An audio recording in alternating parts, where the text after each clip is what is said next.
Giannis had a monster game last night, but no other basket caused as much anger from the fans as his first one midway through the first quarter. But listen to what the announcers say immediately after. That's a frightening sight right there when Giannis is attacking you one-on-one. When watching this in real time, did it look controversial to you at all? It definitely didn't to Reggie and Mike. I always thought Giannis and younger LeBron are the two players in the open court downhill that I did not want to see. So what really happened on this play? Let's look at it up close and in slow motion. What Giannis is trying to do is let his dribble float in front of him so he can stutter step. This is legal because players are allowed to take as many steps as they like during a live dribble. Here's Michael Jordan demonstrating that exact rule by stuttering his steps while the dribble floats. If you're wondering why you're allowed to take as many steps as you like during a live dribble, it's because the rules don't prohibit it. They only limit your steps when you've ended the dribble. Here's college referee Chip Clark explaining in more detail. Basically, the definition of traveling in all rule books is moving your foot or feet in excess of the prescribed limits in that traveling rule while you are holding or in possession of the ball. So holding the ball. If you are not holding the ball, you cannot travel. 100%. And he was not, and Giannis was not holding the ball in his hand prior to both hands being placed on the ball with his left foot on the floor for that gather step, followed by his two legal steps after the gather. The problem arises with exactly when Giannis ends the dribble. Here are the three ways a player can do that, and it's either one or three that comes into play here. During this whole sequence, when he has one hand in contact with the ball, we are watching for either when the hand gets underneath the ball or if the ball pauses long enough to establish control of it. So I had to get back to where it all started and get Devin the Lab back with us on the court to talk a little bit about this move, because what did you think initially when you saw that happen in real time? Well, I thought what everybody else thought watching the actual game, it wasn't a travel.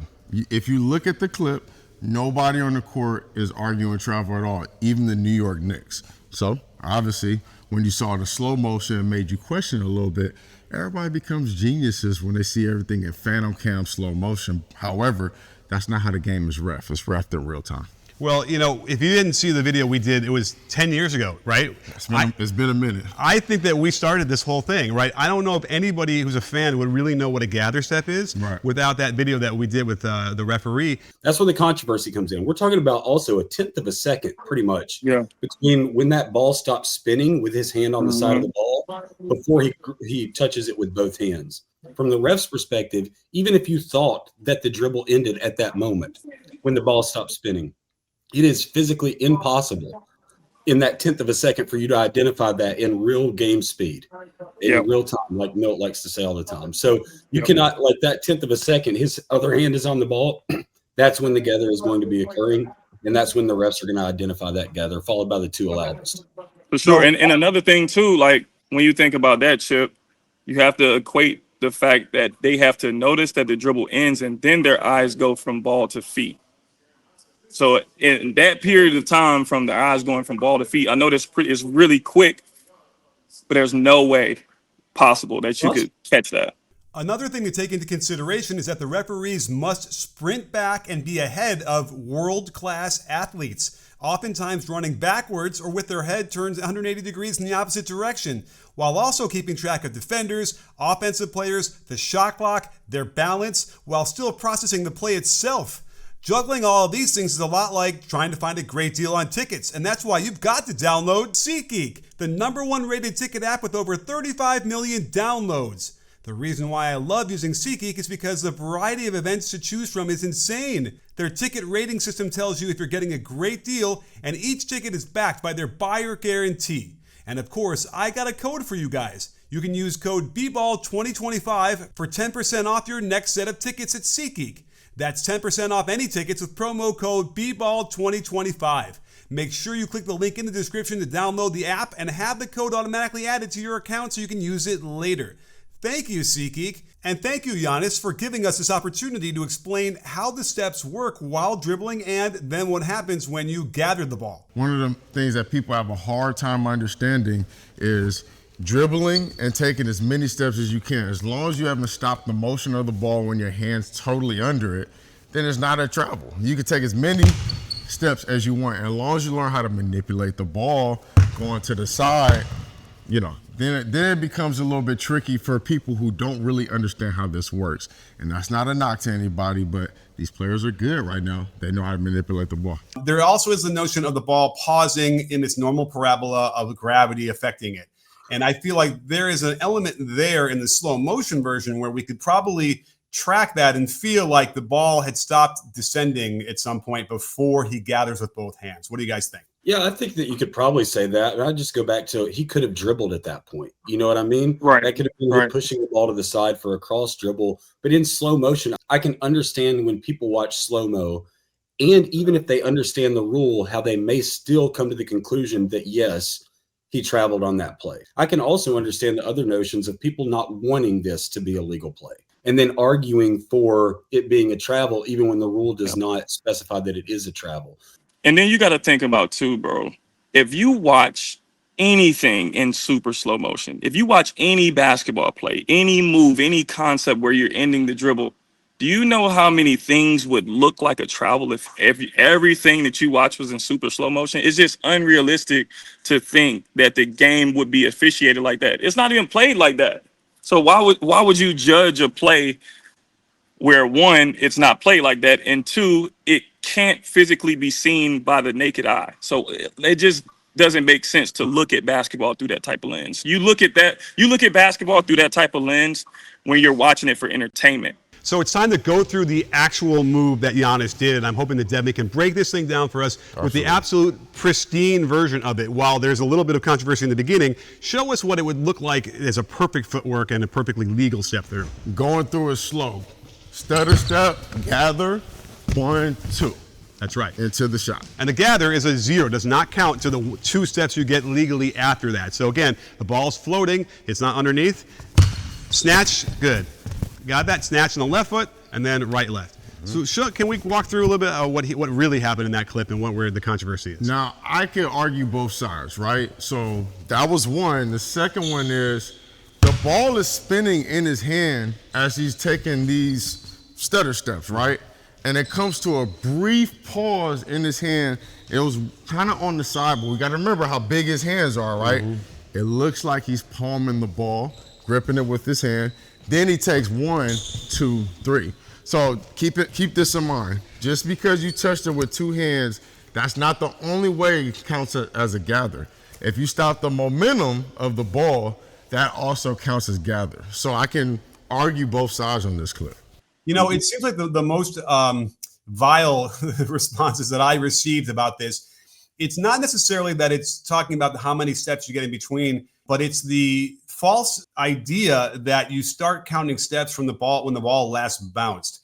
We've seen this in the past a little bit here and there when we talk about the gather and the 1 foot step throughs and all that stuff. But this one struck me. There's a lot of people out there that were most vitriolic about that component where they want to start. When you hear someone say that's 6 steps or 7 steps, obviously they're trying to count it from when the ball last bounced. I'm not even sure why that ever came about. I mean, Chip, do you just want to at least confirm that doesn't exist in any level of basketball? Well, yeah, the fact that there's so many people still saying that shows that our work here is not done. We still have a lot more work to do. Yes, I can absolutely confirm, back to what I said earlier, the foundational principle of the traveling rule is you must be in possession of the ball. You must be holding the ball.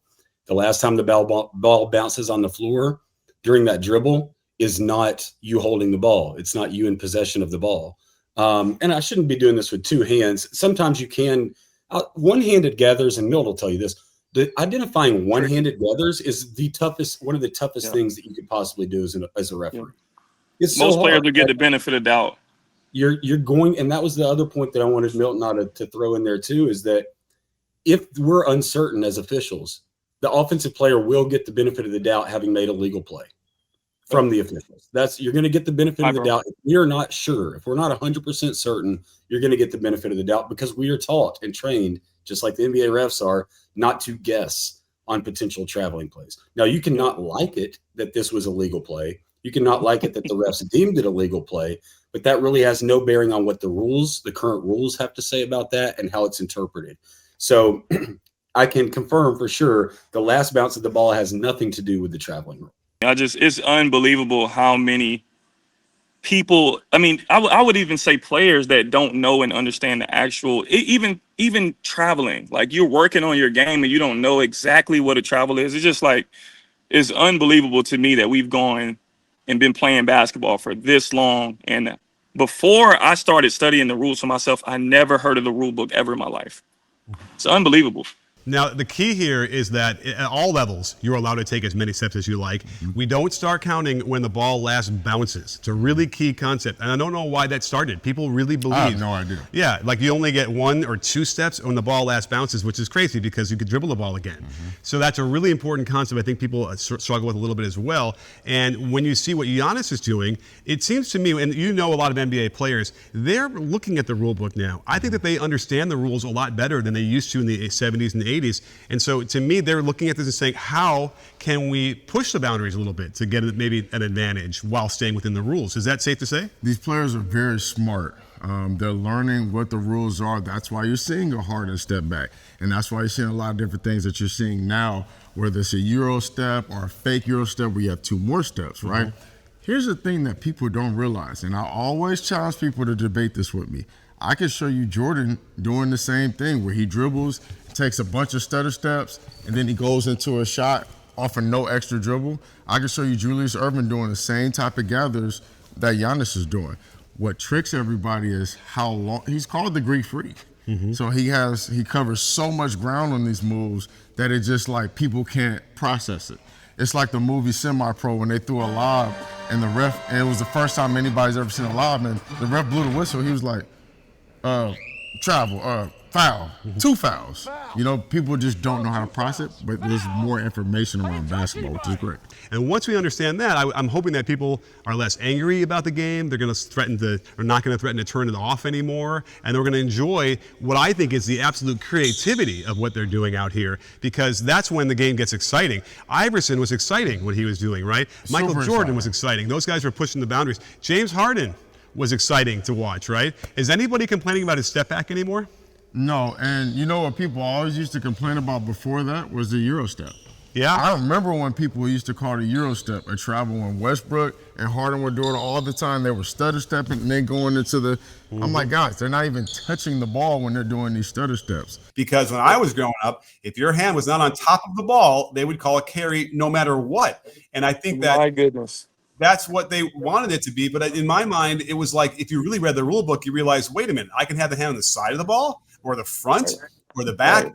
If I had that when I was in high school, I would have been a much better dribbler, right? Imagine trying to do a crossover with your hand on top of the ball the whole time. It's almost impossible. So I think that's the natural progression that we need to enable to unlock more from everybody's the lower levels too. I mean, it's exciting to me to see guys in the 9th grade level shooting threes off the dribble like that. Yep.